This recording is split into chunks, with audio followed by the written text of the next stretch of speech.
Ito nga! Kaya niya yan. Ano kayang gagawin niya? Anong ginagawa mo dito? Ang kulit-kulit mo, ah. Pinagbigyan na kita minsan, di ba? May sasabihin ako sa kanya eh. Ano sasabihin mo? Ses, may trabaho na ako. Talaga? Sabi ko na sa'yo, magtsaga ka lang eh. O, anong kwento mo naman sa akin, oh? Ganito kasi yan eh. Nakakalalaki ka na. Kung nakakalalaki. Dong! Palato mo nga sa akin itong katipato ko to. Papatulan ko to. Easy lang. Matagal na ako lang sa'yo eh. Easy lang, easy lang. Uy, surot. Baka gusto mong tirisin kita. Subukan mo. Ah, ganon. Kala mo na tama ka. Ay, ikaw, ha? Ano, ha?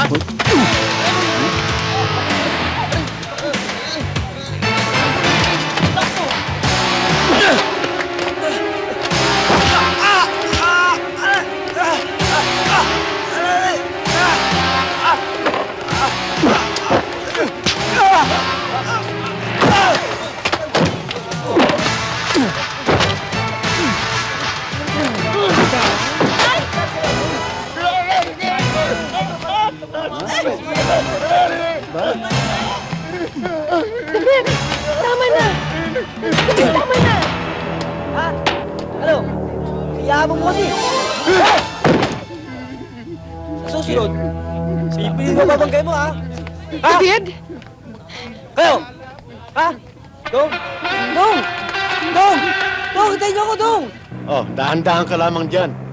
Oo, tingnan mo mabuti. Baka may tatawid. Baka may tatawid. David, may asawa ka na ba? Wala pa? Eh, girlfriend, mayroon ka na ba? Meron na yata eh. Eh, bakit yata? Ay, pagmamaneho mo, sikasuhin mo, ha? Baka mamaya mabangga tayo. Huwag ka nakikipag-usap. Alam mo ba, pag na-aksidente tayo, ako ang mananagot kay Mr. Cheng. Jessica, mag-aral ka na lang dyan. Tinatanong ko lang naman si Mang David eh.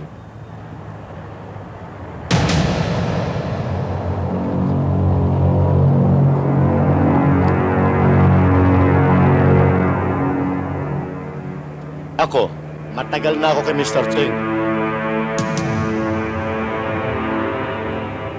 Kaya ayoko naman masira ang record ko. Alam mo mukhang bago yung driver ha? Oh.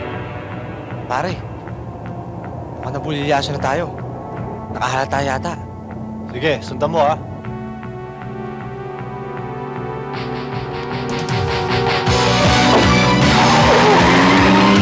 Yay! David! Yan ang gusto ko maneho! Ang sarap! Ano ba? Eh, hindi ko ba sinusunod ang instruction ko sa'yo? Saan ko dahan-dahan naman? Oh, ano nangyari? Ang lumiko. Nakahalata yata ah. Pag-o pa lang to, matalas na.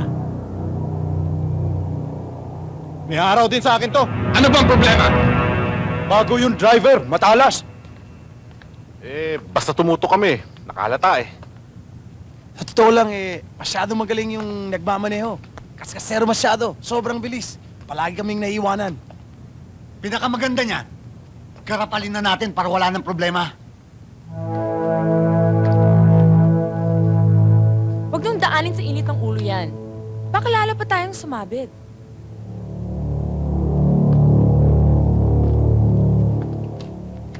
Makinig kayo mabuti. Proceed to alternative plan. So, how do you girls find your new driver, huh?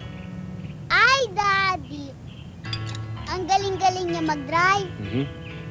Alam mo, Mami, talagang bait-bait niya. Hindi katulad ni Mang Rubin, lagi nakasimangot. Cheska, don't talk like that. Matagal na sa atin si Mang Ruben, ha? Kain na. Daddy, pagbalik ba dito ni Mang Ruben, papaalisin mo na ba si David? Kay Mami na lang siya, Daddy. Driver ko na lang po si David. Anak, nagiging spoiled ka na yata, ah. Don't worry, honey. Ayusin natin lahat yan, okay? Ikaw talaga pinamimihasa mo eh. No,